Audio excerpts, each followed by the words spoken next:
Gloire à Jésus, bonsoir et bienvenue encore à l'étude biblique, comme chaque mercredi à Overcomers Ministry Church. Nous sommes très ravis de vous savoir connectés et nous savons qu'encore nous allons apprendre et grandir dans la voie de Dieu.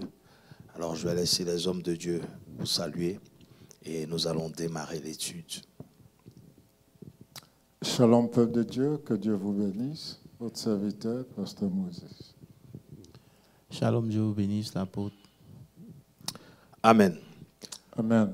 Voilà, déjà connectez-vous, invitez quelqu'un, voilà, partagez le lien.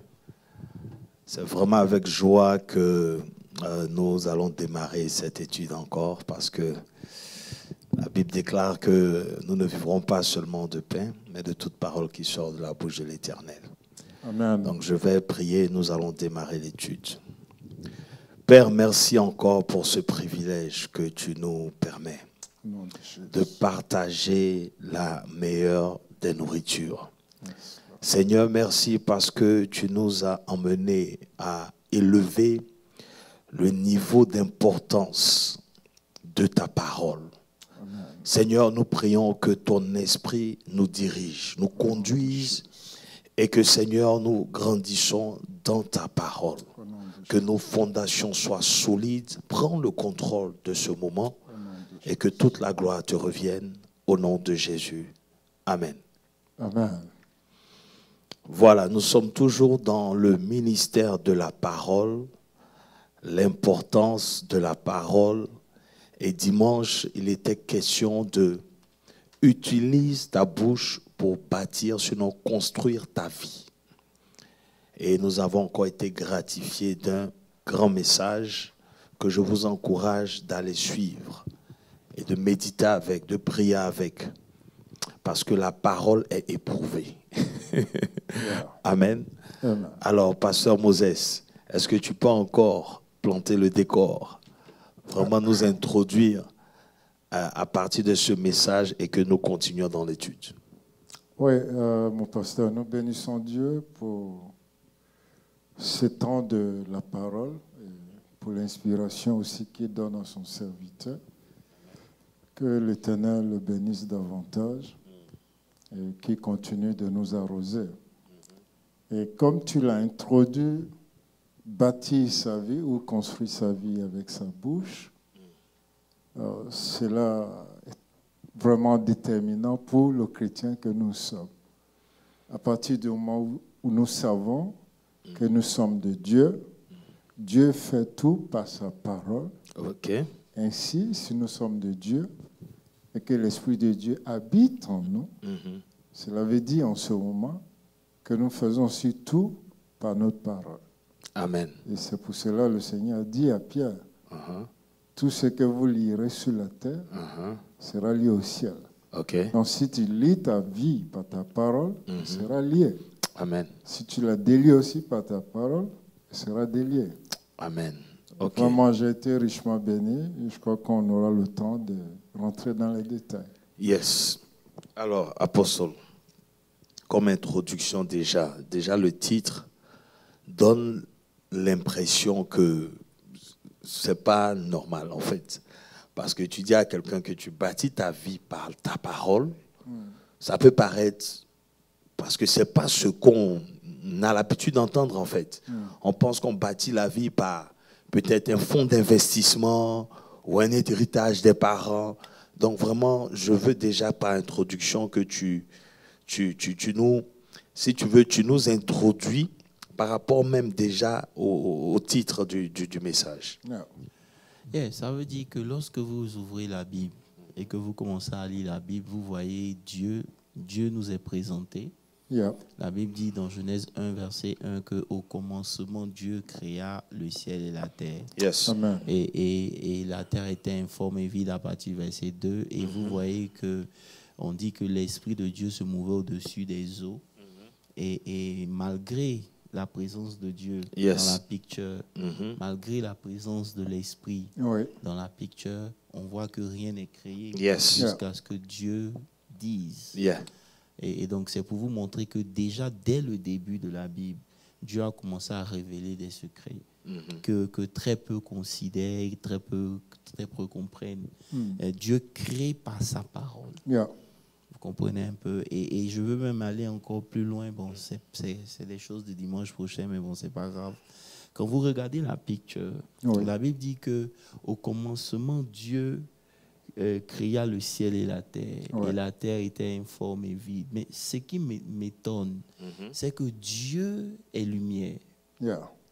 Je ne sais pas si vous comprenez un peu. Yes. Bien sûr. Dieu est lumière, mais la Bible dit que les ténèbres couvraient toute la surface de l'abîme, en fait. Ça veut dire que malgré la présence de Dieu, la lumière ne brilla pas jusqu'à ce que Dieu dise.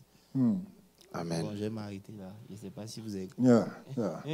Ça veut dire que malgré la présence de Dieu, qui est lumière, parce que la Bible dit dans le livre de 1 Jean 1, je crois, partie verset 5, que Dieu est lumière et en lui, il n'y a point de ténèbres. Donc, ça veut dire que quand Dieu apparaît, la lumière doit être là. Mais malgré la présence de Dieu qui est lumière, il a fallu que Dieu parle pour que la lumière apparaisse. C'est pour vous, déjà pour nous montrer combien de fois la parole est importante, même pour Dieu, à plus forte raison pour nous. Amen. Non, ce que tu dis est clair, apôtre, parce qu'effectivement, il dit, et l'Esprit de Dieu se mouvait au-dessus des eaux. Donc, l'Esprit de Dieu, donc c'est Dieu qui est là. C'est ça. Et les ténèbres sont présents. Pasteur Moses. Ça, c'est vraiment un mystère. OK. Quand on parle de mystère de la parole de Dieu, nous voici en face d'un mystère. Les ténèbres qui sont là malgré la présence de Dieu, mais il a fallu que Dieu parle pour qu'il y ait un changement. Mais le verset commence à dire, la terre était informe et vide. On peut mettre ça aussi dedans. Oui. Comment Dieu est là et la terre est informe, la terre est vide, il y a les ténèbres. C'est ça. Et la Bible dit que vous êtes la lumière. Nous sommes la lumière du monde. Donc ça veut dire qu'en temps normal, partout nous sommes, la lumière aussi doit déjà refléter.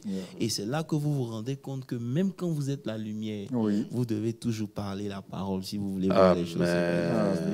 Parce que vous pouvez être la lumière, c'est pas à discuter. Mais Dieu qui est lui-même la lumière a eu à parler pour que les choses puissent créer. C'est ça. Donc les gens se disent que non, je suis chrétien. Donc en tant que non, même si vous êtes chrétien, le moyen de bâtir et de créer sa destinée, c'est au moyen de la parole. Waouh, bonne introduction. Et donc, c'est ce qui révèle même le titre du message. Parce que si on comprend ça et que on comprend alors que nous devons utiliser donc la parole pour bâtir, mais malheureusement, nous utilisons notre bouche pour autre chose. J'ai envie de dire. Non, mais ça, tu le dis très bien. Et Jacques insiste là-dessus. Jacques a dit, comment cela est possible? La même bouche qu'on utilise pour bénir Dieu, c'est cette même bouche qu'on utilise pour maudire l'homme créé à l'image de Dieu. Mais je veux même qu'on commence, si c'est possible, au verset de base du message qui est Psaume 141, le verset 3. Ce que David déjà a déclaré. Oui. Il dit dans Psaume 141, le verset 3, il dit « Éternel, mets une garde à ma bouche. Veille sur la porte de mes lèvres. » Ça, c'est un mystère. Ça, c'est un mystère. Ça, c'est un mystère. Parce que il dit « Set a guard, O Lord, over my mouth. Keep watch over the door of my lips. » Bon. Pour moi, il révèle tellement l'importance de la bouche, si j'ai envie de dire, de tout ce qui peut sortir de lui, en fait. C'est-à-dire, il est en train de nous montrer que c'est tellement important que lui-même, il ne peut pas. C'est-à-dire que lui-même, il ne peut pas se contrôler en ce qui concerne ce qui doit sortir de sa bouche et qui peut détruire sa destinée. Donc, il appelle l'intervention de l'Éternel. Et en plus, il parle de veiller. Donc, ce n'est pas une affaire d'un jour, 2 jours, non. Ce n'est pas circonstanciel. Ça veut dire qu'il doit à tout moment, à tout instant, peser, comme on dit, il faut tourner la langue 7 fois. C'est-à-dire qu'il doit peser tout ce qui doit sortir de sa bouche. Ouais, ouais. C'est pour cela que Jacques aussi, ayant compris, a dit. Il a dit dans Jacques 1, je ne sais pas si vous vous rappelez, à partir du verset 26, Ouais. il dit, si quelqu'un croit être religieux, sans tenir sa langue en bride, il se trompe lui-même. En trompant son cœur, la religion de cette personne est vaine. Ok. Ça veut dire qu'au moyen de la bouche, tu contrôles toute ta marche avec Dieu. Amen. Il dit que personne ne se leurre. Vous pouvez prier, vous pouvez faire des activités, Oui. vous pouvez servir Dieu, vous pouvez tout faire. C'est une forme de religion. Yes. Mais si vous voulez voir Dieu, ne vous trompez pas. Dieu va tenir compte de votre langue. C'est pour ça qu'il dit que si quelqu'un pense être religieux et qu'il n'arrive pas à contrôler sa bouche, sa religion est vaine. Parce que c'est le niveau de contrôle que tu as sur ta bouche qui détermine tout. En réalité, c'est quoi? En réalité, il faut qu'on comprenne l'importance même des paroles. C'est ça. Jusqu'à présent, même malgré les prédications qu'on a, je me rends compte que moi-même qui prêche, c'est maintenant que je suis en train de réaliser la portée même des paroles. Amen. Ça veut dire que les paroles ne sont pas juste des paroles. Yes. Les paroles sont tout un univers, c'est une vie. C'est ça. Les paroles engagent beaucoup de choses. Lisons ensemble, par exemple, rapidement. Bon. Lisons rapidement, c'est pas grave. Dans Ézéchiel 2, le verset 1. Ok. Dans Ézéchiel 2, le verset 1, la Bible dit qu'il me dit, fils de l'homme, tiens-toi debout sur tes pieds et je te parlerai. Ok. Est-ce que vous suivez un peu? Maintenant, au verset 2, il dit, dès qu'il m'eut adressé ces paroles, l'Esprit entra en moi et je me tenais sur mes pieds et j'entendis ce qu'il me disait. Bon. Yes. Je ne sais pas si vous comprenez un peu. Oh yeah. Qu'est-ce qu'on peut dire ici? On peut dire ici, parce qu'il dit, et me fit tenir sur mes pieds. C'est-à-dire que la parole qu'il a reçue déjà n'est pas venue seulement simplement. C'est-à-dire que la parole, ce n'est pas juste la parole. Mais ça a permis à l'esprit d'entrer et ça lui a donné même la force de se tenir sur ses pieds. Donc, ça veut dire que, simplement, il dit, tiens-toi debout, je veux te parler. Peut-être réveille-toi, je veux te parler. Et dès qu'il m'eut adressé ces mots, ça veut dire que dès que Dieu a parlé, automatiquement l'Esprit est venu. Ça veut dire que les paroles créent un mouvement spirituel. Je ne sais pas si vous comprenez. L'Esprit n'est pas venu tant que les paroles ne lui ont pas été adressées. Tout à fait. Donc, toutes les paroles qui lui ont été adressées, c'est un esprit qui est venu. Comment? Donc, en parlant, il y a un esprit qui est dégagé. L'esprit entre en moi et je me tiens debout et je te parlerai. C'est-à-dire que les esprits sont en mouvement. Tu peux ne pas réaliser. Mais quand tu parles, il y a toute une activité spirituelle qui est engagée à cause de tes paroles. Vous comprenez un peu? Donc, plus tu parles, plus tu vas engager un certain nombre d'esprits que toi-même tu ne veux pas dans ta vie, mais parce que tu as parlé, tu les as enclenchés. C'est pour ça que quand Jésus dit mes paroles sont esprit et vie, ça veut dire qu'à chaque fois que mes paroles sortent, il y a un esprit derrière. C'est pour ça que Jésus ne parlait pas pour parler. Amen. Amen. Vous comprenez? Amen. Lorsque vous comprenez ce mystère et que vous êtes un homme spirituel, vous allez voir que parler va commencer à devenir un luxe. Mais apôtre, tu vois, il dit que il m'a adressé ces mots. Donc ça veut dire que des personnes t'adressent des mots. Là. Ça, c'est Dieu. Donc l'Esprit de Dieu est venu. Donc maintenant, ceux qui sont chargés de démons en question, les personnes qui contrôlent ou bien qui font l'agenda du diable à travers des humains aussi. Ça veut dire qu'eux aussi s'exposer à leurs paroles engage aussi des démons qui peuvent posséder des gens. Ça veut dire que j'ai vu une vidéo sur Facebook, je vais t'emmener ça, où il y avait eu un conclave des gens de la rap music et tout. Donc ils étaient arrivés à un niveau où ils ont fait un conclave pour dire que où le rap s'en va, tout et tout ça. Et dans le conclave, c'était une réunion secrète où ils disaient, bon écoutez, Vous devez signer d'abord un NDA, vous n'allez pas dire ce qu'on a dit ici, tout et tout, mais on veut que vous compreniez quelque chose. Ils ont construit des prisons. Et les prisons qu'ils ont construites aux États-Unis, les prisons sont privées. Tout à fait. Ça veut dire que c'est des privés qui construisent. Ce sont des business, yes. Donc, ils vont vers les rappeurs pour dire que tous ceux qui rappent sur la paix, les choses qu'ils cultivent, ne les signez pas. Les grandes maisons de trucs. Signez tous ceux qui sont violents dans leur rap, tous ceux qui parlent de drogue et de prison, parce qu'ils vont end up in prison. Wow. Wow. Donc, ça veut dire que l'industrie, derrière les prisons, se sert des chansons pour activer un certain esprit dans la vie des enfants de ce pays, pour que ces enfants-là finissent en prison. C'est pour ça que vous allez voir que les rappeurs, tous ces gens-là, ils visitent la prison. Simplement parce que les paroles qui sont libérées dans les chants affectent l'esprit des gens et ça les conditionne et avec ça, ils créent leur univers. Vous regardez un clip où on parle de drogue, on parle de money, on parle de sexe, ça vous motive à vouloir faire quelque chose aujourd'hui. Donc ça vous formate. Donc voilà. Donc la musique est devenue l'instrument par lequel des paroles sont véhiculées, en réalité par lequel des esprits sont relâchés dans l'atmosphère. C'est pour ça qu'il faut faire aussi attention aux musiques qu'on écoute. Pourquoi? Parce que, rappelez-vous, le diable étant en charge de l'adoration dans le ciel, il contrôle la musique. On peut le dire, on peut négliger. Il y a des musiques, quand vous finissez de les écouter, votre esprit prend un coup. Tout à fait. Très vrai. Mais juste pour simplifier, pour te dire qu'effectivement, quand une parole est rentrée, l'esprit est. Mais moi, ce que je veux qu'on comprenne, c'est que derrière les paroles, il y a un esprit. Donc, il y a un mouvement spirituel qui est libéré par nos paroles.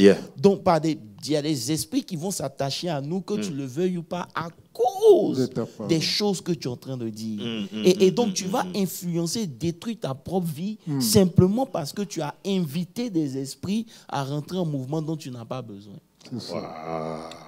Wow. Donc, ça set l'atmosphère, ça permet un trafic d'esprit, ça met à l'aise, en fait, ces entités qui ont leur agenda. Tout à fait. En fait, c'est la statue de Nebuchadnezzar qui revient. Parce que, comme on se plaît à le dire, le diable n'a pas changé sa méthode. Les temps peuvent changer, il peut maquiller la chose, mais le but est toujours le même. C'est pour ça que j'ai aimé l'introduction. Tu es revenu encore sur ça dans Genèse. Est-ce que Dieu a réellement dit quand il est venu parler à Ève, c'est le diable? Ça veut dire que Dieu nous a, par son esprit, enfant de Dieu, ça veut dire qu'il nous a donné, il est supposé nous avoir dit certaines choses. Vous voyez un peu? Il nous a dit, puisque dans l'introduction, il a été dit que nos paroles sont des portes ou des accès que nous donnons à l'ennemi de pouvoir affecter notre destinée. Tout à fait. Alors, prenons un exemple, par exemple, parce que, comme je dis, les dimanches, on n'a pas... Je me rends compte, en fait, que c'est un message qu'on devrait prêcher toute l'année. Parce que la répétition est pédagogique. Ce qu'on est en train de voir dans ces quelques mots, c'est crucial pour la vie chrétienne. Prenons un exemple bien simple dans Éphésiens 4. Éphésiens 4, à partir du verset 25. Éphésiens 4, 25. Oh yes. Il dit 27. Bon, on peut même laisser au verset 25, c'est bon. Il dit, c'est pourquoi renoncez aux mensonges et que chacun de vous parle selon la vérité à son prochain. Amen. Il dit, renoncez aux mensonges, que chacun de vous parle selon la vérité, car nous sommes membres les uns des autres. Verset 26. Si vous vous mettez en colère, ne péchez point, que le soleil ne se couche pas sur votre colère. Maintenant, allons au verset 27. Il dit, et ne donnez pas accès au diable. Est-ce que vous me comprenez un peu? Comment il dit de ne pas donner accès au diable? Il faut lire le verset 29. 29, vas-y. Il dit, vas-y. Qu'il ne sorte de votre bouche aucune parole mauvaise, mais s'il y a lieu, quelques bonnes paroles qui servent à l'édification et communiquent une grâce à ceux qui l'entendent. Amen. Tu comprends? Il dit de ne pas donner accès au diable. Parce que il a d'abord parlé de ne pas faire un certain nombre. Et puis il dit, et ne donnez pas accès. Donc c'est un autre courant, c'est une autre pensée. Maintenant, il explique ici que le moyen de ne pas donner accès au diable, c'est de veiller à ce que de ta bouche ne sorte aucune parole mauvaise. Amen. Vous me comprenez un peu? Il ne faut pas laisser une parole corrupt word proceed out of your mouth. Oh yes. Ça veut dire que tu peux penser la chose, mais tu dois faire attention. Il ne faut pas que ça sorte de ta bouche. Come on. En faisant ça, tu donnes accès au diable. Maintenant, lorsque tu donnes accès au diable, qu'est-ce que la Bible nous dit? La Bible nous dit dans le livre de Jean 10, verset 10, que le voleur ne vient que pour voler, pour dérober et pour tuer. Donc, en donnant accès à l'ennemi par tes paroles mauvaises, tu donnes accès au voleur de venir te voler, te détruire et te dépouiller. Apôtre, tu vois, et la suite en même temps, c'est n'attristez pas le Saint-Esprit. Justement. Tu vois, et il dit n'attristez pas le Saint-Esprit par lequel vous avez été scellés pour le jour de la rédemption, que toute amertume, toute animosité, toute colère, ça veut dire tout ça ressort des mauvaises paroles. Donc ça crée les conditions pour que toutes ces choses-là soient manifestes. Tout à fait. Donc on peut aller encore plus loin. Prenons Ecclésiaste 5, le verset 6. Il dit quelque chose de très important. Dans Ecclésiaste 5, le verset 6, il dit, ne permets pas à ta bouche de te faire pécher, ta chair, ça veut dire ton corps, et ne dis pas en présence de l'envoyé une inadvertance. Bon, pourquoi Dieu s'irriterait-il de tes paroles et détruirait l'œuvre de tes mains? Il dit, en tout cas, ne dis pas devant le messager, c'était une erreur. Je ne sais pas si vous comprenez un peu. Il commence par dire, ne permets pas à ta bouche de faire pécher ton corps. Ça veut dire que ton corps est à la merci de ta bouche. yes. Ta santé sont au détriment de ta bouche. Ton développement, ta prospérité, tout dépend de ta bouche. Il dit, ne permets pas ta bouche de pécher. En disant quelque chose de mauvais dans la présence de Dieu, et tu vas dire que c'est une erreur. Parce qu'en le faisant, eux, ils ne considèrent pas que ce sont des erreurs. Nous, on pense que dans le monde, les paroles sont faites juste. Les paroles sont faites juste pour communiquer. Quand en réalité, dans le monde spirituel, les paroles sont une réalité. Donc, lorsque je dis un certain nombre de choses et qu'après je viens dire c'est une erreur, il te faut comprendre que le monde spirituel ne comprend pas que c'est une erreur. Amen. Amen. Et c'est pour ça que je dis, est-ce qu'on réalise jusqu'à présent l'importance? Tu vois, apôtre, tu as touché à un point important ici, et le côté où on dit ne pêche pas dans ta colère. C'est capital parce que il y a des personnes qui pensent que la colère, c'est automatiquement ça le péché. Et ils sont obligés de dire des choses parce qu'ils sont en colère. Alors qu'ici, on nous dit, ne pêche pas dans ta colère. Ça veut dire que tu peux être en colère, mais ne pas pécher. Veille à ce que tu vas dire.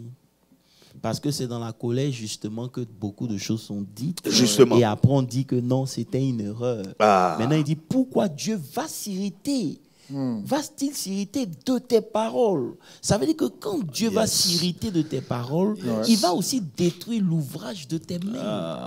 Donc tes paroles, non seulement ont un effet sur ton corps, et aussi sur l'ouvrage de tes mains. Donc en parlant d'une certaine manière, tu détruis non seulement ton propre corps, mais en plus de cela, l'ouvrage de tes mains. C'est-à-dire ton salaire, ton travail, tes entreprises prennent un coup à cause des paroles qui sortent de ta bouche. Ne dis pas devant le messager de Dieu, oui, c'est une erreur. Non, je disais ça pour plaisanter. Ça dit qu'aucune parole ne reste vaine, c'est que ne reste sans conséquence. Et c'est pour cela que Jésus a dit, toutes les paroles, on sera jugé et nos paroles nous attendent là-bas. Vous comprenez un peu? Et c'est dans ce sens-là Vous me suivez? Donc, pour résumer simplement, et puis je vais te laisser continuer, il est important de comprendre que, comme il a dit, quand la parole me fut adressée, l'esprit est rentré. Donc, ça veut dire qu'à chaque fois que des paroles sont libérées, un esprit sort. Maintenant, regardons par exemple dans le cas de Lazare. Vous prenez la Bible dans le livre de Jean 11. Vous voyez que là, Jésus vient et la Bible nous dit que Jésus a pleuré. Et vous ne comprenez pas que Dieu même peut pleurer avec vous. Il pleure de tout son cœur. Jésus a pleuré, ça veut dire que les pleurs de Jésus étaient sincères. Mais les pleurs de Jésus n'ont pas ramené Lazare à la mort, à la vie. Vous comprenez un peu? Ça n'a pas emmené Lazare à la vie. Si vous lisez à partir, je crois, du verset... lisons verset 47. Non, lisons à partir du verset 41. Verset 42. Vous comprenez? Pour que l'esprit de résurrection soit engagé, il fallait que Jésus fasse quelque chose. Pour moi, en priant, il dit, je sais que tu m'exauces toujours, mais j'ai parlé à cause de la foule qui m'entoure, afin qu'ils croient que c'est toi qui m'as envoyé. Verset 43. Il dit, ayant dit cela, regardez maintenant, attendez, c'est le Fils de Dieu. C'est le chemin, la vérité et la vie. C'est la résurrection et la vie. Mais la résurrection et la vie a besoin d'appeler la vie pour que la vie puisse se manifester. Toi, tu n'es ni le Fils de Dieu, tu n'es ni Dieu, et puis bon, tu penses que les choses vont arriver parce que tu le souhaites. Non. Ayant dit cela, il cria d'une voix forte, Lazare sort. Maintenant, quand vous regardez, Lazare est enveloppé. Pour que Lazare puisse sortir, il faut qu'il y ait une force qui le fasse sortir de la force pour le ramener au niveau, le transporter jusqu'à ce qu'il arrive et que maintenant Jésus dit déliez-le et laissez-le aller. Ça veut dire que de lui-même, il ne pouvait pas sortir. Donc quand Jésus dit que sort, au verset 44, on dit et le mort sortit, les pieds liés. Donc qu'est-ce qui a poussé le mort du tombeau à l'entrée? C'est un esprit. Tout à fait. Vous comprenez? Donc en libérant sa parole, il y a l'esprit de résurrection qui prend le contrôle. C'est pour ça qu'il faut comprendre que même en s'amusant, il y a des paroles qui ne doivent pas sortir. C'est important. Est-ce que, apostole, on peut mettre ça dans le mouvement angélique? Est-ce que c'est de ça? Quand on parle des esprits, parce que nous sommes de Dieu. Donc c'est un mouvement angélique. Tout à fait. Quand Jésus dit, par exemple, ce n'est pas lui qui est parti, il a dit, il peut même envoyer des 12 millions d'anges pour venir. On est des anges. Et c'est pour ça que la Bible dit que les anges sont aux serviteurs de ceux qui ont hérité du salut. Vous comprenez un peu? Mais le problème c'est quoi? Les anges ne bougent pas parce que tu pleures. Les anges obéissent à la parole de Dieu. Tu comprends? Donc si Dieu même ne nous appartient pas de les envoyer en mission. Donc ça veut dire que même ils vont pas venir t'écouter parce que tu pleures. Non, ils vont réagir sur la base de la parole de Dieu. Donc aussi longtemps que la parole n'était pas sortie, Lazare mourait malgré que Jésus a pleuré. Tout à fait. Jésus peut compatir avec toi. Ça veut dire que tu peux traverser des moments, Jésus est là, il va te soutenir. Mais si tu veux sortir de certaines situations, il faut que tu arrives à parler à ta situation. Et c'est ça. Et vous voyez que beaucoup de gens prient, mais ils ne parlent pas. Mais bon, c'est un autre débat. Ou bien même ils parlent, mais ils ne parlent pas sur la base de la parole de Dieu. Donc ils parlent, mais ils ne parlent pas la parole. Ils parlent, mais ils ne parlent pas la parole. Et ça, c'est ce que Jacques a dit en d'autres termes. Vous demandez, vous ne recevez pas, parce que vous avez mal demandé. Donc mal demander, c'est demander pas sur la base de la parole. En fait, parler. J'ai dit en français. Mais je veux toucher à Jean 14, apôtre. Non, je n'ai pas touché. Mais vas-y, on peut parler. À Jean 14. Jean on peut 14. Parler de Zacharie d'abord. Il n'y a pas de problème. Ça, c'est un très bon exemple aussi. Dans Luc. Luc 1 à partir du verset 7. Oui, Luc 1, verset 7. On peut lire même à partir du verset 5. Mais voilà. D'accord. Du temps, tu peux paraphraser. Donc ici, il s'agit de Zacharie et de sa femme Élisabeth. Un souverain sacrificateur. Et dimanche, on a bien donné l'origine, c'est-à-dire leur lignée, pour montrer à quel point ce sont des personnes même qui sont dans le service, dans le sacerdoce. Donc Zacharie, il est sacrificateur et sa femme Élisabeth est une fille d'Aaron, c'est-à-dire dans la famille des souverains sacrificateurs. C'est ça. Donc ce sont des Lévites. Donc à tous les niveaux, ce sont eux qui sont, si vous voulez, ce qu'on peut appeler les gardiens du temple. Ce sont eux qui font le service de Dieu, n'est-ce pas? Yeah. Et donc, on voit ici qu'ils sont avancés en âge et ils n'ont point d'enfants. N'est-ce pas? Mon pasteur. Ici, oui, vas-y. Non, en fait, je voulais juste ajouter ce que dit la Bible.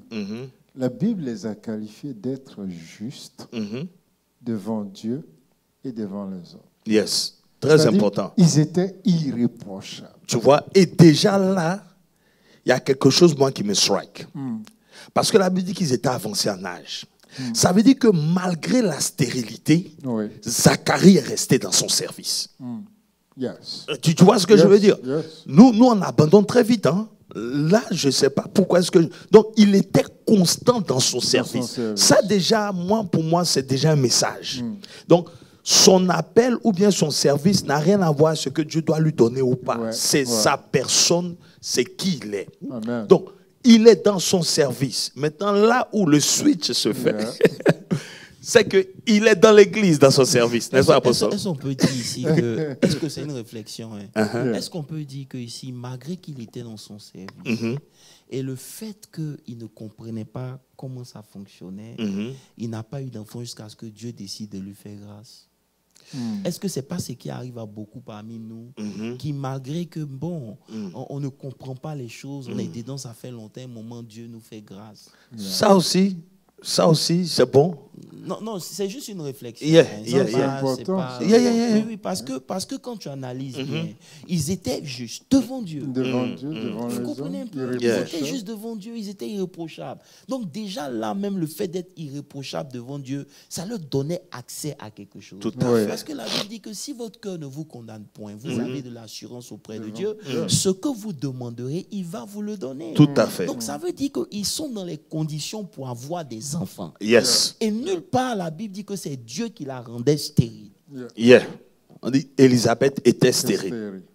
Mais quand vous lisez, comment on appelle ça, l'histoire de Rebecca. Pardon? Rebecca. Vous voyez que la Bible dit que c'est Dieu l'a rendue stérile.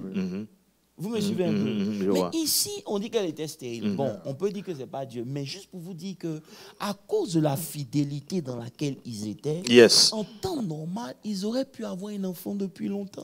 Est-ce que, apôtre, ça ne rejoint pas ce que tu dis là? Parce que quand tu dis que Jésus lui-même pleura, justement, mais il ne parle pas. C'est de ça que je suis en train de parler. Ça veut dire que vous pouvez être dans l'église pendant des années, être un saint pendant des années, ne pas pécher, ne pas, en tout cas, mener une vie de bien. Mais ça n'exclut pas la souffrance. Parce que lorsqu'il s'agit du royaume des cieux, vous devez comprendre que des clés ont été données. Amen. Vous me suivez? Des clés ont été données pour pouvoir manifester le royaume. Il dit, sur la révélation, bon, je n'ai pas envie de rentrer là, mais je te donnerai les clés. Ça veut dire que dans le royaume, c'est des clés qui ouvrent des portes. Donc tu peux être devant une porte pendant des années, malgré ta justice, malgré ta sanctification, et aucune porte ne s'ouvre. Parce que Jésus même pleure dans le cas de Lazare. Tout à fait. Mais Lazare ne ressuscite pas. Si Jésus peut pleurer sur mon cas, c'est que voilà, il est si vraiment important. Mais ça ne fait rien jusqu'à ce que lui-même, il comprend l'importance de la déclaration pour activer l'esprit de résurrection. Donc vous comprenez que ici, et c'est pour ça que tu vois la réaction de ces paroles devant l'ange détermine sa pensée. Justement. Oui. Justement. Parce que ça m'a aussi choqué de savoir que malgré toutes les qualités qu'il avait, ce sacrificateur, et pendant son service. Non, mais je vais lire ce que tu as dit pour qu'on comprenne bien. Il dit, tous deux étaient justes devant Dieu. c'est-à-dire le couple, observant d'une manière irréprochable, je suis au verset 6, tous les commandements et toutes les ordonnances du Seigneur. Come on. Ça veut dire qu'un tel homme, tu ne peux pas compter avec lui. Non, impossible. Mais il y a un problème. Parce que la vérité, et c'est de ça qu'on parle, et c'est ce que les gens doivent comprendre. La religion, c'est une bonne chose. Mais la religion ne nous donne pas tout. C'est clair. Vous comprenez un peu? Il faisait tout, tu vois. Mais quand l'ange lui dit que Dieu va te visiter, Dieu a exaucé ta prière, ta femme sera enceinte. Wow. Quelqu'un qui connaît Dieu, qui est juste, devrait dire, Seigneur, ta fidélité durera toujours. Mais au lieu de parler de la fidélité de Dieu, il parle de son âge avancé.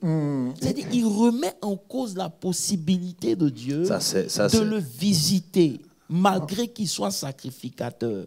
Et c'est le problème qu'on a aujourd'hui. Beaucoup de gens sont chrétiens, mais ils remettent toujours en cause la possibilité de Dieu de faire quelque chose de grand. Et c'est pour ça que Dieu est limité dans nos vies. Parce que Dieu opère dans la vie de chacun, non en fonction des services, non en fonction de ce que Zacharie faisait, mais en fonction de la révélation et de la foi qu'on a. Ça, un peu? Ça veut dire que son service l'a conditionné dans une religion. Oui. Ou dans la routine. Dans une certaine routine. Il le fait, mais ça n'avait pas de vie. Non, mais ça, c'est dangereux, ce qu'on est en train de dire. C'est dangereux. C'est-à-dire que tu es en train de servir. C'est comme si tu servais un Dieu que tu ne connaissais pas, en fait. Ce n'est pas tout le monde qui a accès au lieu très saint où il était. Ce n'est pas tout le monde qui pouvait faire le sacrifice qu'il faisait ces jours-là. Donc, de façon spéciale. Un jeu spécial. Mais mon docteur Moses, si on rentre dans les détails, dans la doctrine même de la chose, là, nous sommes toujours dans l'ancienne alliance. Parce que Christ n'est pas encore ressuscité. Bien sûr. Donc, ça veut dire que ça nous montre en fait la limite même de l'ancienne alliance. C'est-à-dire, comment est-ce que quelqu'un est trouvé juste devant Dieu selon la loi de Moïse, mais qui ne peut pas entrer dans le mystère de la foi? Mais, en fait, je ne veux pas sortir de notre sujet, et c'est ce que Paul appelle la loi est un pédagogue. Donc, Dieu s'est servi de la loi pour nous enseigner la nature du péché, la grandeur du péché, et maintenant pour nous révéler la vie et le pardon en Jésus-Christ. Parce que ça remet en cause beaucoup de choses, apôtre. Tu arrives à avoir une rencontre avec l'ange de Dieu. Tu ne paniques pas. Non, ce que je veux dire aussi, c'est quoi? C'est que rappelez-vous que Israël connaissait Dieu. Donc, même si on est dans le temps de la loi, Israël, c'est eux-là qui nous ont présenté Dieu. C'est pour ça que quand Dieu est silencieux en Israël, pour eux, là, c'est la fin. Tout à fait. Parce qu'ils sont habitués à Dieu. Nous, on ne sait pas ce que c'est de ne pas avoir Dieu. C'est ça. Parce que depuis qu'on existe, il y a toujours cette notion de Dieu qui est venue. Eux, Dieu s'est révélé à eux. Vous comprenez un peu? Et donc, ils savent ce que c'est de ne pas avoir Dieu. Tout à fait. Donc, Zacharie, peu importe la loi, il était conscient de la réalité de Dieu. C'est pour cela qu'il se préservait comme il le faisait. Il suivait les ordonnances parce qu'ils avaient notion de Dieu. Mais la vérité ici, c'est quoi? Connaître Dieu de façon littéraire et avoir une révélation de Dieu, c'est deux choses différentes. Ça, c'est vrai. On peut prendre le cas de Marie. Marie a dit, qu'il me soit fait selon ta parole. Elle est toujours sous la loi. Vous comprenez un peu? Clair. On est toujours sous la loi. Tout à fait. Mais elle avait quelque chose qu'eux, ils n'avaient pas. Tout à fait. C'est comme David. Voilà, c'est comme ça. Donc, c'est juste simplement pour faire comprendre un point ici. On peut servir Dieu, mais il faut qu'on connaisse Dieu. C'est différent. Ces gens, en temps normal, quand Jésus vient, il dit comment une fille d'Abraham pouvait rester courbée, liée pendant 18 ans. Ça veut dire que déjà, même parce qu'elle appartient à Abraham, il y a un certain nombre de choses qui devaient se faire. Tu me suis? Bon, on laisse ça. Maintenant, quand l'ange lui parle, au lieu de reconnaître la fidélité de Dieu à son égard, il remet en cause la puissance de Dieu. Et c'est pour ça qu'au verset, au verset 17, il dit, et dans au verset 18, il dit, Zacharie dit à l'ange, à quoi reconnaîtrait cela? Quand je suis vieux, ça veut dire que maintenant, regardez bien, voici une expérience spirituelle qui vient d'arriver et il demande un signe physique pour justifier ce qui est spirituel. Tout à fait. Je ne sais pas si vous comprenez un peu. C'est la même erreur que nous faisons tous les jours quand il s'agit de croire en Dieu. Ça veut dire que lorsque vous regardez par exemple à la télé, on dit demain il y aura un discount à Macy's de 50%. On a simplement dit, tu n'as pas vu. Mais tu crois. Et c'est pour ça que tu prends ta voiture, tu t'en vas à Macy's. Parce que pour toi, tu sais qu'il y a la chose. Est-ce que tu me suis? Très clair. Quand l'ange vient lui dire, vous me suivez un peu? Il demande maintenant un signe, quelque chose de spirituel. Il veut ramener ça dans le naturel pour que ça make sense. Je ne sais pas si vous me comprenez. Très bien. C'est déjà une leçon pour moi, pour me faire comprendre que je ne vais jamais croire avec mon mind. Amen. Le mind ne peut pas croire. Le mind, c'est comme un ordinateur, il raisonne. C'est les informations que tu lui donnes qui processe. Mais on croit avec le cœur. Donc, si je veux toujours juste chercher à prouver quelque chose de spirituel dans un langage charnel, je ne pourrai jamais croire en Dieu. Parce que les choses de Dieu sont dans différentes dimensions. Amen. Les choses spirituelles sont dans une dimension et les choses physiques sont dans une dimension physique. Donc, je ne peux pas prendre quelque chose de spirituel et puis chercher des éléments naturels pour expliquer le spirituel. Ça n'existe pas. C'est pour ça que Paul dit c'est spirituellement que on comprend. Je sais pas si vous me suivez. Très clair, très clair. Et déjà ici, ça montre une discordance entre le service qu'il faisait, le Dieu qu'il servait, parce que s'il comprenait la spiritualité, il n'allait pas demander par quoi reconnaîtrais-je. Verset 19. Il dit par quoi reconnaître. Verset 18. Il dit à quoi reconnaîtrais-je cela? Ça veut dire que tu as parlé, mais je veux un signe. C'est ça. C'est comme ça quand Dieu nous parle au moyen de sa parole, on veut aussi un signe pour croire. Apostle, j'appuie et moi quand tu as mentionné ça, je voulais poser la question à Zacharie.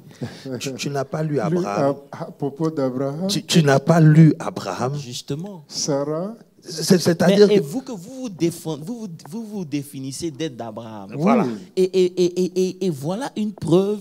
C'est pour montrer. C'est pour ça que je dis, écoutez, c'est vrai. Les miracles sont des bonnes choses. Les prophéties sont des bonnes choses. Mais l'enseignement de la parole de Dieu est la clé. Parce que voilà des gens qui ne connaissent pas Dieu. Et on voit ça tous les jours. Quand on dit de me prouver que c'est toi qui me parles, c'est une dimension. Mais pas la dimension de Zacharie. C'est ça. Ça veut dire que la position que tu occupes ne te permet pas de poser un certain nombre de questions. Ça veut dire que les années que tu as faites dans le Seigneur ne te permettent pas de remettre en cause un certain nombre de choses. Parce que même si Dieu n'a pas fait pour toi, tu connais quelqu'un à côté de toi pour qui Dieu a fait. Donc déjà, ça doit pouvoir te dire que Dieu est réel, il est capable, il existe. Mais à chaque fois que tu es confronté à un problème, tu vas toujours remettre en cause Dieu. C'est un problème crucial. Il dit, à quoi je vais reconnaître que c'est toi? Alors que la même question était posée, mais ce n'était pas dans le but de douter. Est-ce que vous comprenez un peu? Voilà, et donc... Ça veut dire qu'il s'est formé son Dieu. On a une question online. Question en ligne. Je lis la question... une auditrice en ligne. Il semblerait que 2 semaines auparavant, vous aviez mentionné que la parole réveille la foi. La foi réveille la conscience et la conscience active notre divinité. Tout à fait. Maintenant, ce dimanche, il semble que vous ayez dit que la foi n'est pas nécessaire quand on a la parole. Ok. Donc l'auditrice souhaite avoir des détails sur... Ça se rejoint. Bon, ok. Si je comprends bien sa question, la foi vient de ce qu'on entend. Et ce qu'on entend vient de la parole de Dieu. Tout à fait. D'accord. Maintenant, dans le sens dans lequel on parlait, c'est quoi? Lorsque j'ai cru et que j'ai été sauvé, est-ce que j'ai besoin encore de foi pour garantir mon salut? Tu es dans la foi. Je suis déjà dans la foi. Vous comprenez un peu? La foi vient de ce qu'on entend. Mais il y a des choses que tu as entendues qui, en temps normal, t'ont prouvé que parce que la foi nous permet de pouvoir croire aux choses que Dieu a faites qui sont dans le spirituel. Yes. Mais une fois que j'ai compris cela, je n'ai plus besoin de foi. Tout à fait. Parce que je sais que ces choses sont vraies. Donc, elle doit se référer à l'exemple aussi qu'on a donné. Quand on a parlé de Pasteur Olivier, par exemple, à qui je veux parler. Bon, je me dis que l'évidence que j'aurai, c'est que si je vois sa voiture, ça veut dire qu'il est là. Donc, je viens à l'église, je vois sa voiture. Mais sa femme peut prendre sa voiture. Donc, je ne suis pas encore convaincu. Tu comprends un peu? Mais j'ai toujours une évidence que pasteur peut être là. Yes. Je rentre dans mon bureau, j'entends quelqu'un qui est en train de parler. Et j'entends la voix du pasteur. Je me dis, ça c'est la voix du pasteur. Mais quelqu'un aussi peut avoir la voix du pasteur. Tout à fait. Mais à partir du moment où j'ai vu le pasteur, est-ce que j'ai besoin de considérer sa voiture qui est derrière? Non. Non. Donc, je n'ai plus besoin de cette évidence-là. Donc, je n'opère plus dans la foi. J'opère maintenant par la révélation. Parce que vous voulez envahir. Vous comprenez ma pensée. Je n'ai pas envie d'aller trop loin dedans. Parce que c'est dosé. Hein.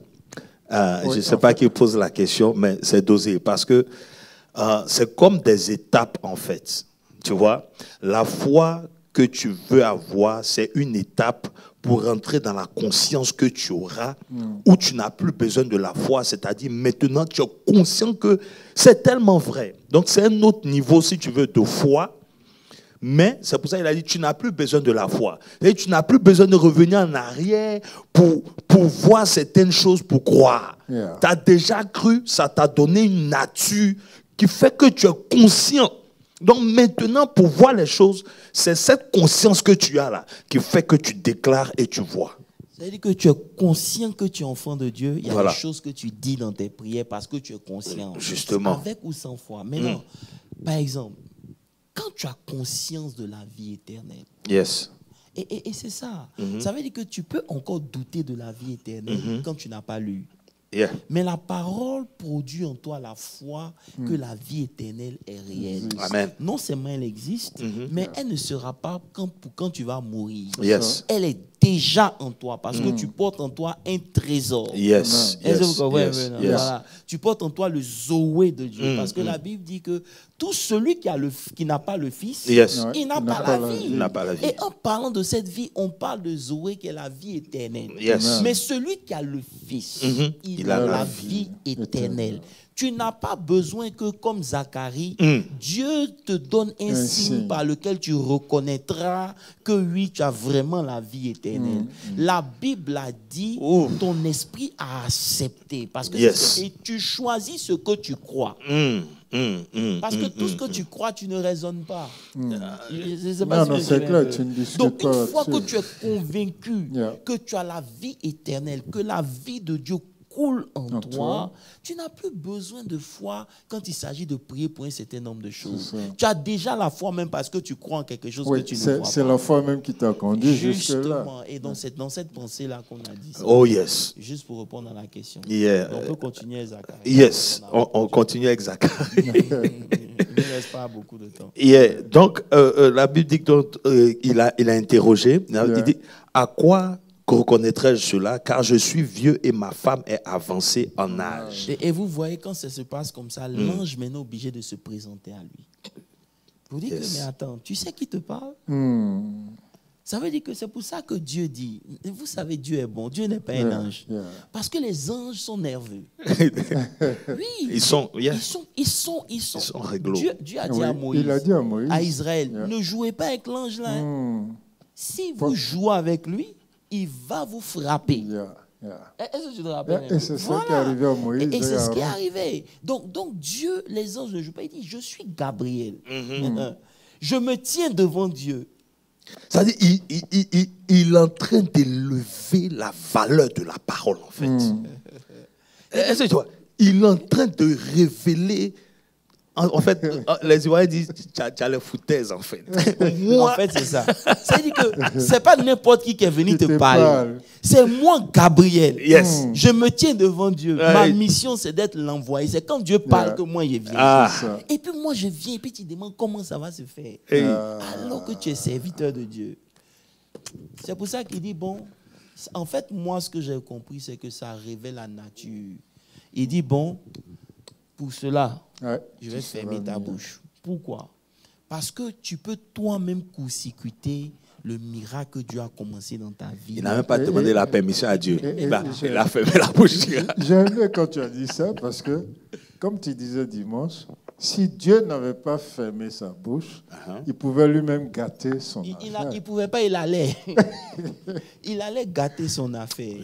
Vous comprenez un peu? Et c'est comme ça que ça arrive. Et combien de fois on a gâté Et nos justement, affaires? il y a un homme de Dieu qui racontait un témoignage. Il disait qu'il était en train de prier, il avait une vision où il était dans le culte.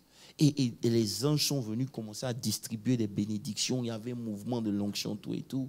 Et à la porte, il y avait une vieille femme qui était là, elle avait son panier. Dès que les gens sortaient, elle récupérait tout ce qu'ils avaient reçu. Et ils demandent à Dieu, mais c'est quoi? Ils disent, mais parce que quand je leur ai donné là, avant même de sortir, ils ont commencé à penser, à dire un certain nombre de choses. Ces choses-là sont venues arracher ce que je leur ai donné. Ça veut dire que jusqu'à présent, on ne mesure pas encore l'importance de ces choses. Et je pense que c'est ce qui donne la force même au monde des ténèbres. C'est nous-mêmes. Parce que quand on dit ils viennent pour voler, détruire, égorger, le vol, ils volent quoi? Ce que tu as reçu. Un voleur ne peut pas venir prendre quelque chose que tu n'as pas reçu. Donc, quand tu reçois la chose, au lieu de bénir Dieu, au lieu de dire oui, de croire, dès que tu sors, tu vas regarder ton téléphone, il t'emmène un message pour dire hey, tes bills sont overdue. Automatiquement, la bénédiction que tu as dit que tu avais reçue, tu l'oublies. Tu comprends un peu? Donc, ça n'a pas le temps de germer qui sont venus te voler la semence. Parce que même quand Dieu veut te bénir, il passe par la parole. Vous comprenez un peu. Et c'est un peu ça. Donc c'était pour révéler un peu ici que souvent, Dieu est obligé de fermer notre propre bouche pour pouvoir nous aider. Tu vois, beaucoup de gens parlent et ils ne comprennent pas. Ça veut dire que c'est mieux même de ne rien dire quand on ne comprend pas. Sans cela, moi j'ai aimé l'intervention de Jacques. Quand nous regardons Jacques 1, 19, il dit que tout le monde soit prompt à écouter. C'est-à-dire, comment tu écoutes? Bon, même la personne a parlé et l'un a parlé. Et dans le livre de Proverbes, il dit, si un homme ne bronche pas, cet homme-là est réellement un sage. Amen, amen. Et donc, bon, ça va nous faire, j'ai envie de dire, on n'a plus trop assez de temps, mais on peut toujours toucher Jean 14, parce que justement, ça complète ce qu'on a vu par rapport à Zacharie. Il dit, ne crois-tu pas que je suis dans le Père et que le Père est en moi? Déjà même là.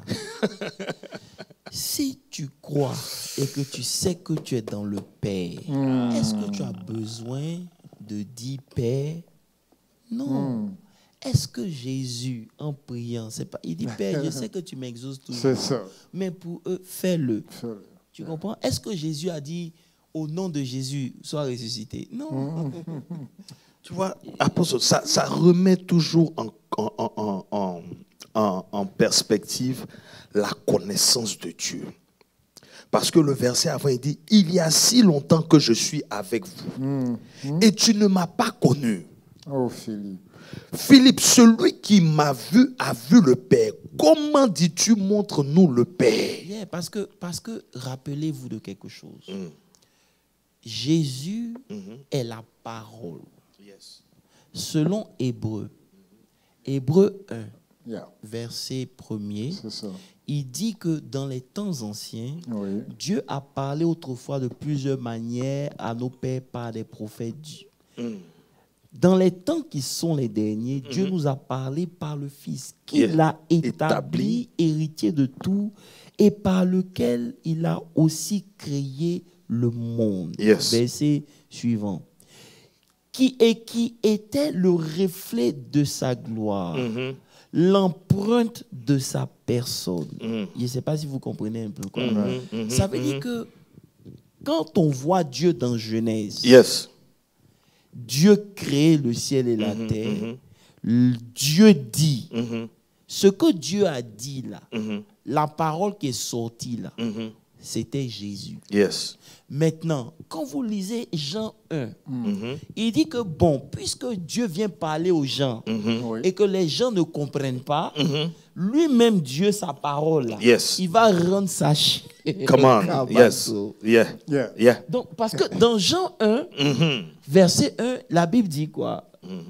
La Bible dit qu'au commencement était la parole, et la parole était avec Dieu, dans Genèse, et la parole était Dieu.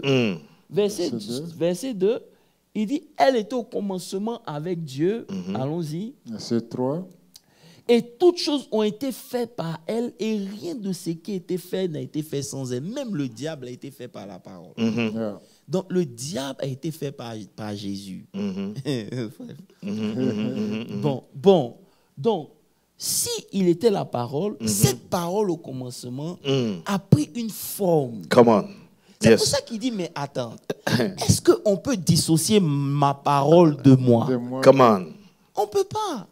C'est simplement l'aspect mystique de la parole qui est devenu maintenant un élément vivant. Juste pour vous montrer quoi? Que si la parole peut devenir un homme,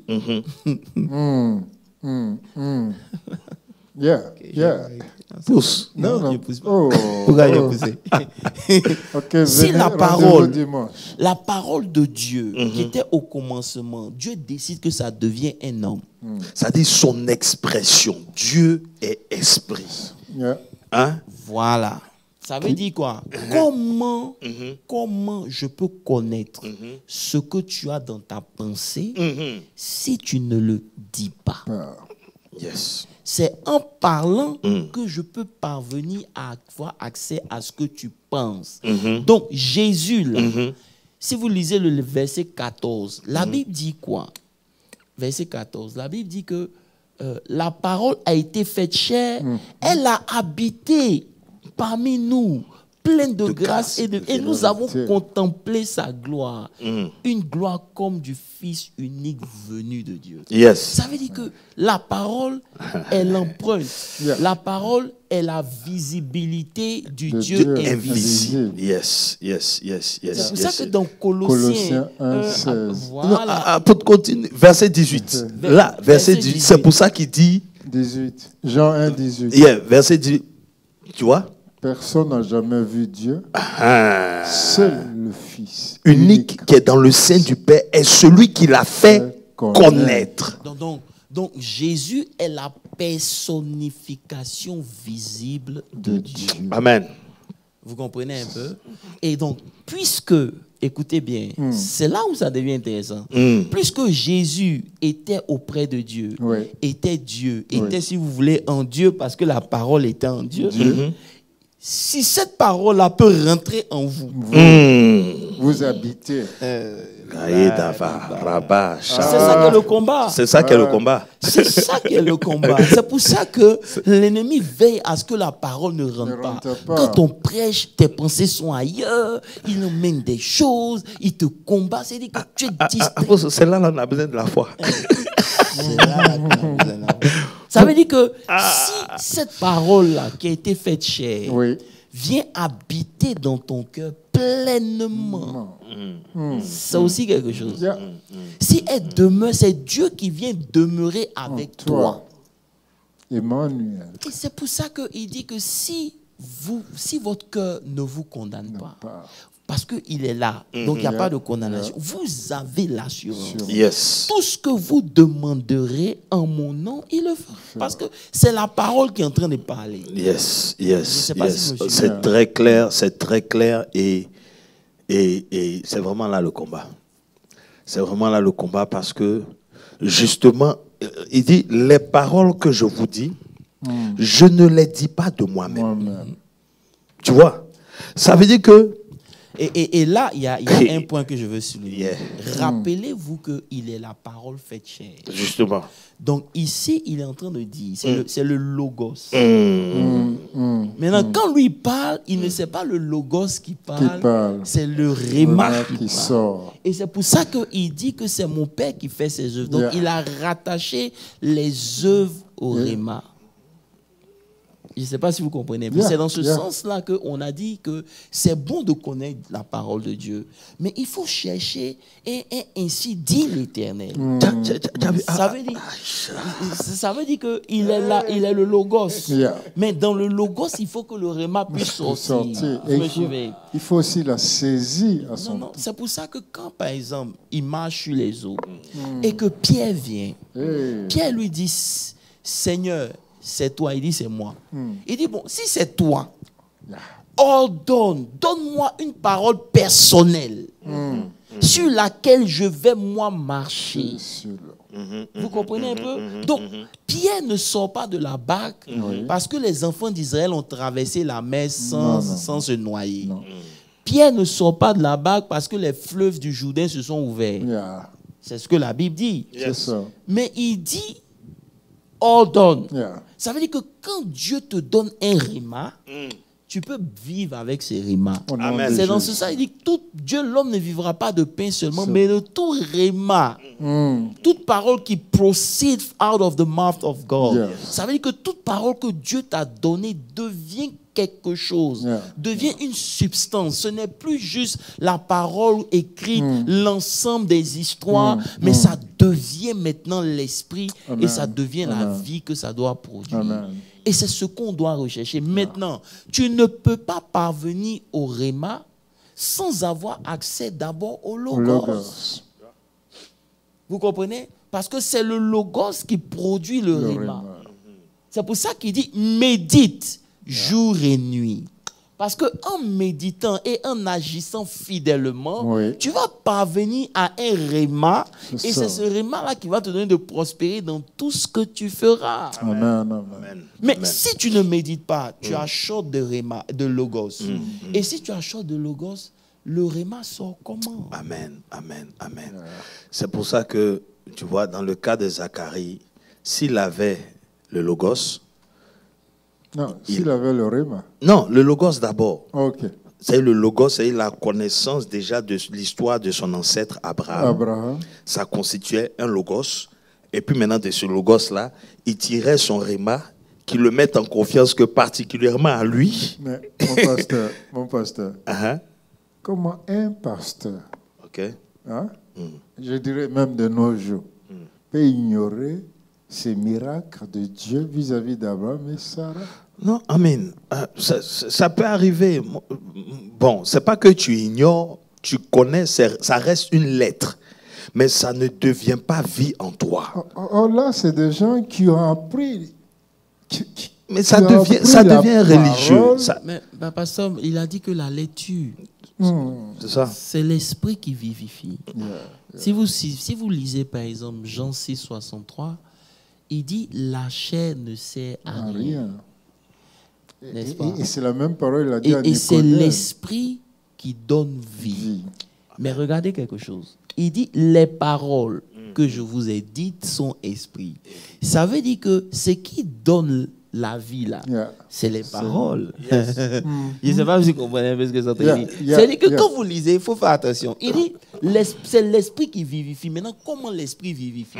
Il vivifie par les paroles que moi je vous donne. Donc lorsque vous êtes dans une situation, vous devez chercher une parole. Cette parole a la capacité de vous vivifier. Donc les paroles qui viennent de l'esprit. C'est pour ça que Jésus a dit, ce que je vous dis, ce n'est pas de moi-même. C'est ça. Mais le Père qui demeure en moi, c'est la dimension spirituelle, me donne les paroles que je dis là. C'est ça. Mais pas moi. Donc, dans le cas d'un être humain, c'est pas moi, mon intellect, ma logique, mon raisonnement. C'est pas ça mes paroles. Mes paroles là, c'est ce que l'Esprit me communique là, que j'ai accepté, je crois. C'est ce que je déclare. Donc, c'est ce qui vivifie. Je veux, bon, pour ma part, je veux qu'on termine ici avec juste un verset, comme tu as dit, pour aligner sur ce que tu dis. Dans Matthieu, lisons Matthieu 8, le verset 16.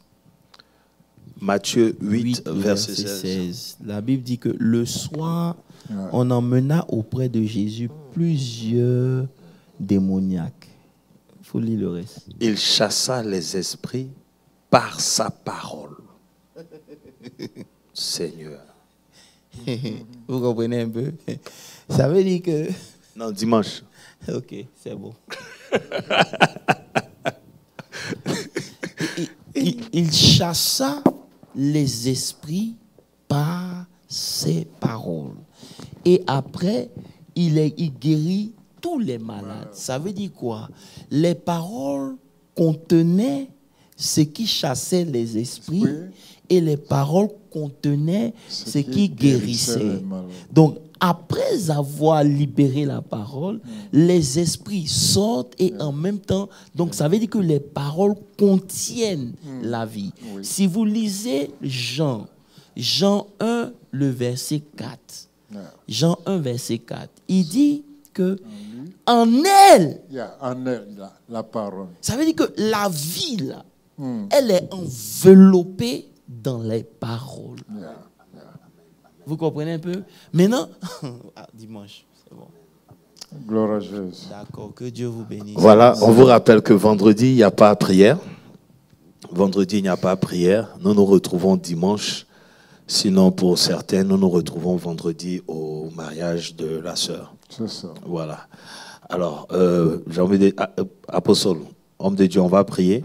On va prier ensemble que vraiment la parole soit notre base, notre socle. C'est bon les miracles, c'est bon les manifestations, mais c'est la parole qui demeure. C'est la parole qui nous a faites. Nous le rappelons tout le temps. Hein. Nous sommes nés de la parole. Nous évoluons dans la parole. Et voilà. Donc nous allons prier pour toujours ce ministère de la parole. Alléluia. Prions. Père, Seigneur, merci. nous voulons te dire merci. Merci encore pour ce privilège. Seigneur, toi, Seigneur. nous prions que tout un chacun retienne quelque chose qui devienne un réma pour leur permettre, pour nous permettre de manifester la vie, le Zoé de Dieu.